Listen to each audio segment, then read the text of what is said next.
Good afternoon all. So today we are going to discuss about E-test or epsilometer test.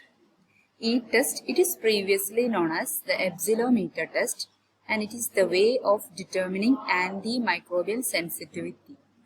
അപ്പോൾ നമ്മൾ കഴിഞ്ഞ സെഷനിൽ discuss ചെയ്തത് disk diffusion then dilution. അപ്പോൾ ഇതിൽ രണ്ടും കൂടി ക്ലബ് ചെയ്ത് വരുന്നൊരു മെത്തേഡാണ്.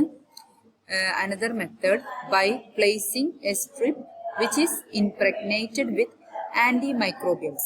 അപ്പോൾ ഇവിടെ നമ്മളൊരു സ്ട്രിപ്പ് ഒരു പ്ലേറ്റിൽ പ്ലേസ് ചെയ്യാണ്. അതിൽ it is an impregnated with antimicrobial agent.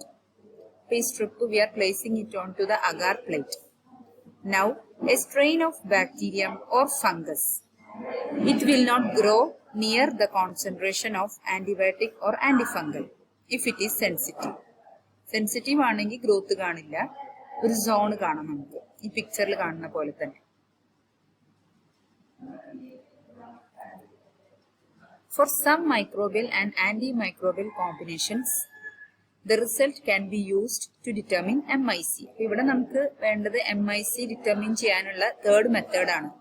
First disc diffusion, second one dilution, third one E-test.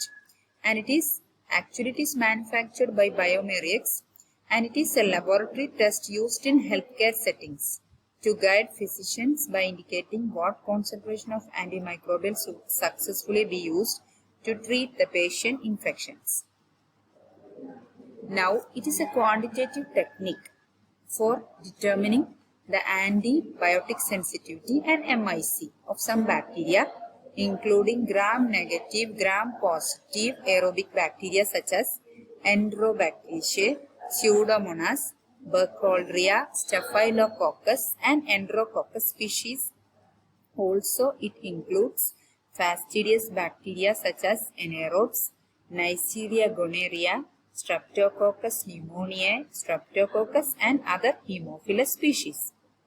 So, this E-test can also be used to determine MIC against certain fungi also. Next is the procedure. So it is a pre-prepared non-porous plastic reagent strip. So the strip is a plastic non-porant with a predefined gradient of antibiotic covering the continuous concentration range. അപ്പോൾ അതിന് ആ ആന്റിബയോട്ടിക്കിന്റെ സ്ട്രിപ്പിൽ ശ്രദ്ധിച്ച് നോക്കിയാൽ തന്നെ കാണാം ഓരോ range കാണാം. It is applied to the surface of the agar plate which has already been inoculated with test strain. നമ്മൾ ഡിസ്ക് ഡിഫ്യൂഷനിലെ പോലെ തന്നെ പ്ലേറ്റിൽ നമ്മൾ ഇനോക്കുലം വെച്ചിട്ട് സർഫസിൽ അപ്ലൈ ചെയ്തിട്ടുണ്ടാവും. അപ്പോൾ ഈ ആന്റിമൈക്രോബിയൽ ഗ്രേഡിയന്റ് ഉള്ള സ്ട്രിപ്പ് വെക്കുമ്പോൾ എന്താ സംഭവിക്കുക? There is a release of antimicrobial gradient from the plastic carrier strip to the agar and to form a stable and continuous gradient beneath and in nearby to the strip. So, the time taken for the plate to be ready depends on the bacterium that is being tested and the conditions of the agar plate too. So, the predefined E-test gradient remains stable for at least 18 to 24 hours. So, it may remain stable for at least 18 to 24 hours. That is, it is a period that covers the critical times of many species of fastidious and non-fastidious organisms. After the test, the bacterial growth becomes visible after incubation and a symmetrical inhibition of ellipse. അപ്പോൾ നമുക്ക് കിട്ടിയ zone of inhibition എങ്ങനെയുള്ളതായിരുന്നു? First പിക്ചറിൽ കണ്ടില്ലേ, ഒരു ellipsoid ഷേപ്പിലായിരിക്കും കാണുന്നത്. ഒരു ellipsoid ഷേപ്പിലായിരിക്കും നമുക്ക് കിട്ടുക. So, a symmetrical inhibition ellipse which is centered along the strip is seen. അപ്പോൾ MIC വാല്യൂ എങ്ങനെ റീഡ് ചെയ്യുന്നത്? From the scale. ആ സ്ട്രിപ്പിൽ തന്നെ MIC കറക്റ്റ് വാല്യൂ ഉണ്ട്. ഇത്ര തൊട്ട്, അതായത് ഈ വാല്യൂ തൊട്ടാണ് ഗ്രോത്ത് ഇല്ലാത്തത്. അപ്പൊ ആ വാല്യൂ ആണ് അതിന്റെ MIC. ഒരുപാട് ഇതിൽ ചെറിയ വാല്യൂസ് കാണുന്നില്ല നിങ്ങൾ? അപ്പൊ എവിടുന്ന് തൊട്ടാണ് ഗ്രോത്ത് ഇൻഹിബിറ്റ് ആയിട്ടുള്ളത്, അതാണ് അതിന്റെ MIC വാല്യൂ. അപ്പൊ ഇവിടം വരെ ഗ്രോത്ത് ഉണ്ട്, ഇവിടുന്ന് അങ്ങോട്ടില്ല, 125 തൊട്ടില്ല. അപ്പൊ അതിന്റെ MIC വാല്യൂ അങ്ങനെയാണ് നമ്മൾ കാൽക്കുലേറ്റ് ചെയ്യുന്നത്.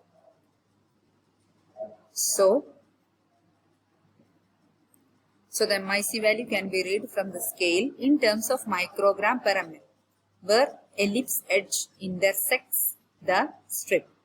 After the required incubation period, MIC value is read where the edge of the inhibition ellipse intersects the side of the strip. So the plate should not be read if the culture appears mixed or if the loan of growth is too light or too heavy. അപ്പോൾ ഈ plate read ചെയ്യാൻ സാധിക്കില്ല ഇപ്പോൾ അതായത് contaminated ആണെങ്കിൽ mixed cultures കാണുകയാണെങ്കിലും ഇപ്പോൾ ഒരേ type bacteria അല്ലാതെ ഒന്നിൽ കൂടുതൽ ടൈപ്സ് ബാക്ടീരിയ അതിൽ കാണുകയാണെങ്കിൽ we can read. And also നമ്മളെ ഗ്രോത്ത് തിക്കാണെങ്കിലും അതേപോലെ തന്നെ വളരെ ലൈറ്റ് ആണെങ്കിലും we can take the reading. So the E-test MIC endpoints, these are usually a clear-cut, although different growth or inhibition patterns can be seen depending upon the antifungal or antibiotic used. ഇനി ഏത് type media ആണ് എടുക്കേണ്ടത്? Selection of agar medium in the E-test. This can be used with many different kinds of antibiotic sensitivity testing agar medium, as long as the medium support good growth of the test organism and it does not interfere the activity of antimicrobial agent. Antimicrobial agent in activity ne interfere cheyyatha vidathilula media venam select cheyan. However, to maximize the reproducibility, the medium chosen should fulfill the basic requirements of a susceptibility test medium. അപ്പോൾ ഏതൊക്കെ type media ആണ് recommend ചെയ്തിരിക്കുന്നത് for the use in ഈ test? First is in the case of aerobes, aerobic കൾച്ചറിനാണെങ്കിൽ, അതായത് എയറോബ്സിന്റെ sensitivity testing ആണ് ചെയ്യാൻ ഉദ്ദേശിക്കുന്നതെങ്കിൽ we commonly use Mueller Hinton agar. If we are using അനേറോബ്സിന്റെയാണ് നമുക്ക് ചെക്ക് ചെയ്യേണ്ടതെങ്കിൽ Brucella blood agar with appropriate supplements are used. This media may require supplemental nutrients to obtain enhanced growth of nutritionally fastidious organisms such as pneumococci, streptococci, abiotrophia, Haemophilus, gonococci, meningococci and campylobacter. So, അപ്പോൾ ഈ this media ഈ Brucella blood agar it may require supplemental nutrients. അപ്പോൾ ഫാസ്റ്റിഡിയസ് organisms, അതായത് ഈ facultative അനേറോബ്സിൽ വരുന്ന ഈ Brucella blood agar not only for anaerobes, this can be used for the fastidious organism such as pneumococci, streptococci, abiotrophia, Haemophilus, etc. In general, the media recommendations from the CLSI എന്ന് പറയുമ്പോൾ clinical and laboratory standard institute and European committee of antimicrobial susceptibility testing are considered appropriate for the E-test. അപ്പോൾ അവർ recommend ചെയ്ത media use ചെയ്യുന്നതാവും ഏറ്റവും better CLSI. So the E-test products for more than 100 antimicrobial agents including antibiotics, antifungal agents and antimycobacterial agents are available. In addition, specific E-tests are also available for the detection of specific resistant mechanism. ഇത് കുറച്ച് latest ആണ്. ഇപ്പോൾ latest ആയിട്ട് specific E-test പ്രൊഡക്ട്സും available ആണ്. For example, to check the resistant mechanisms ESBL produce ചെയ്യുന്ന organisms ഉണ്ട്. Extended spectrum beta lactamase ഒരു എൻസൈം ആണ്. അത് പ്രൊഡ്യൂസ് ചെയ്യുന്ന organism it may show wide resistance to most of the antibiotics. ഇപ്പൊ ESBL പ്രൊഡ്യൂസ് ചെയ്യുന്ന organism MBL, metallo beta lactamase, AMBC beta lactamase, ഇതൊക്കെ produce ചെയ്യുന്ന ഓർഗാനിസത്തിനും ഐഡന്റിഫൈ ചെയ്യാനുള്ള സ്പെസിഫിക് E-test പ്രോഡക്ട്സ് ഉണ്ട്. So the E-test has been FDA cleared and CE marked for many organisms by comparing to conventional growth agar dilution reference method as shown to have excellent correlation. So E-test family of instruments, it is designed to simplify daily use of E-test. Simplex C76, NEMA C88, Retro, ഇതെല്ലാം E-test equipmentsൽ വരുന്നതാണ്. These are easy to use. അതുപോലെ തന്നെ easy ആണ് ഇത് use ചെയ്യാൻ. ഇത് latest E-test equipments ആണ്.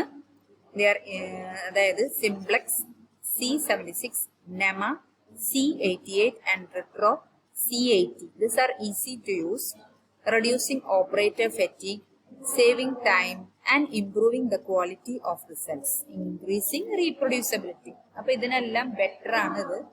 ഇത് നിങ്ങൾ എക്സാം ഓറിയന്റഡ് ആയിട്ട് എഴുതണ്ട എന്നില്ല, ഒരു ഇൻഫർമേഷൻ നിലക്ക് അറിഞ്ഞിട്ടാൽ മതി. E-test and related instruments offer one of the most efficient methods of generating on-scale MIC values. Okay, ഇത് കുറച്ചും കൂടി എഫക്റ്റീവ് ആണ്. ഇപ്പൊ ലേറ്റസ്റ്റ് ആണ്, ഈ ടെസ്റ്റിന്റെ ഇതിൽ വരുന്ന ലേറ്റസ്റ്റ് ഇൻഫർമേഷൻ ആണ്.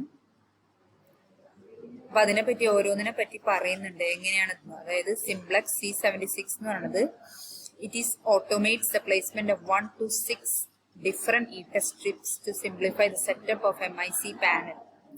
അപ്പോൾ ഇത് ഒരു കുറച്ചുകൂടി സ്റ്റാൻഡേർഡൈസ്ഡ് ആയിട്ടുള്ള ഓട്ടോമേറ്റഡ് ടെക്നിക്സ് ആണ്. നെമ C88 എന്ന് പറയുന്നത് വാക്വം പെൻ ആണ്. ആപ്ലിക്കേഷൻ അത് ബൈ എ പെൻ, ഇവാക്വേഷൻ. ഇത് ജസ്റ്റ് ഒന്ന് അറിഞ്ഞിരുന്നാൽ മതി, പേരുകളൊക്കെ ഒന്ന് അറിഞ്ഞിരുന്നാൽ മതി. ഇപ്പൊ ലേറ്റസ്റ്റ് E-test എക്യുപ്മെന്റ്സ് ആണ്. ഇതിന്റെ ഹിസ്റ്ററി എന്ന് പറയുന്നത് it was first described in 1988 and was introduced commercially in 1991 by AB Biodisc. Biomirex acquired AB Biodisc in 2008, continued to manufacture and market this product.